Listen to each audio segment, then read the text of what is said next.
7 फरवरी 2021 रविवार का दिन उत्तराखंड के चमोली जिले में सर्दियों की एक बिल्कुल आम, शांत और चमकती हुई सुबह थी।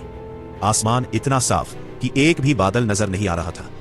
लोग अपने आंगन में धूप सेक रहे थे, बच्चे नदी किनारे खेल रहे थे और तपोवन डैम साइट पर लगभग 200 मजदूर अपने काम में जुटे हुए थे।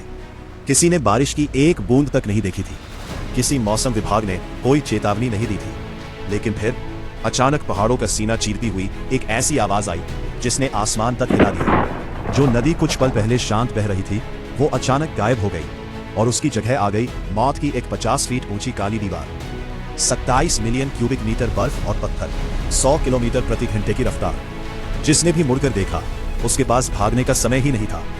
ऋषिगंगा पावर प्रोजेक्ट सिर्फ 10 सेकंड में खत्म हो गया और तपोवन की सुरंग जहां 35 जिंदा लोग एक अंधेरी कब्र में दफन हो गए।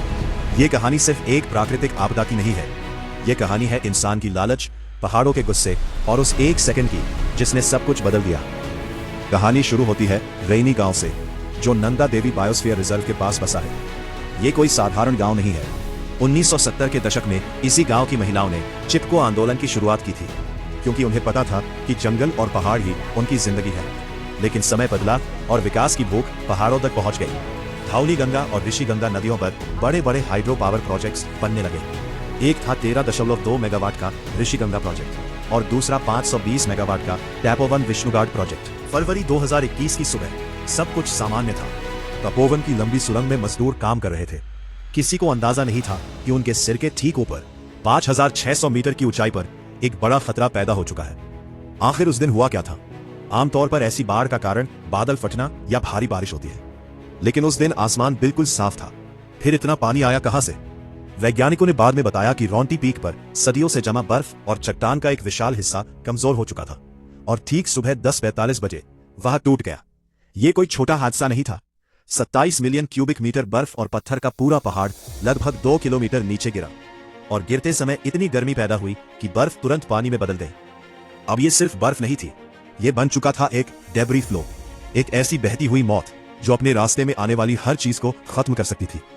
सबसे पहले इसका शिकार बना ऋषिगंगा पावर प्रोजेक्ट, जहां 35 लोग काम कर रहे थे।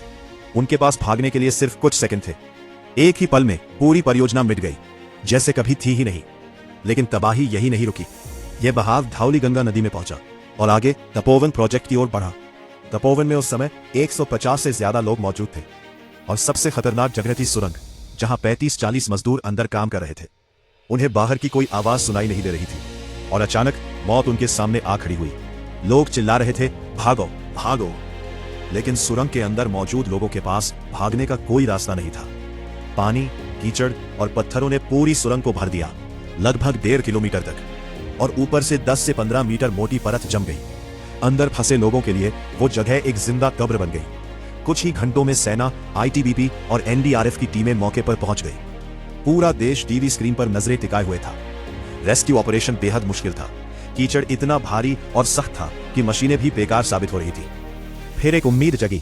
12 लोगों को एक साइड टनल से जिंदा बाहर निकाला गया, लेकिन मुख्य सुरंग जहां बाकी लोग फंसे थे वहां तक पहुंचना लगभग नामुमकिन था। दिन बीतते गए, रातें बीतती गई और 15 दिनों तक लगातार बचाव अभियान चलता रहा। इस हादसे में 204 लोग या तो मारे गए या हमेशा के लिए लापता हो गए और सिर्फ 70-80 शव ही मिल पाए। तो आखिर यह हादसा किसकी गलती थी? क्या यह सिर्फ प्रकृति का गुस्सा था या इंसान की लापरवाही? हिमालय दुनिया का सबसे नाजुक पर्वत तंत्र है और जब हम इसे तोड़ते हैं, इसमें विस्फोट करते हैं, नदियों को रोकते हैं, तो इसका असर जरूर होता है। रैनी गांव के लोगों ने सालों पहले हमें चेतावनी दी थी, लेकिन हमने नहीं सुना। 2021 का यह हादसा सिर्फ एक त्रासदी नहीं था, यह हिमालय की एक चेतावनी थी। अगर अब भी हम नहीं समझे तो प्रकृति ऐसे ही जवाब देती रहेगी। ये घटना हमें सिखाती है कि प्रकृति के सामने इंसान बहुत छोटा है। श्रद्धांजलि जिन्होंने अपनी जान गंवाई और उन जवानों को सलाम जिन्होंने अपनी जान जोखिम में डालकर दूसरों को बचाया। उम्मीद है ये कहानी आपको सोचने पर मजबूर करेगी।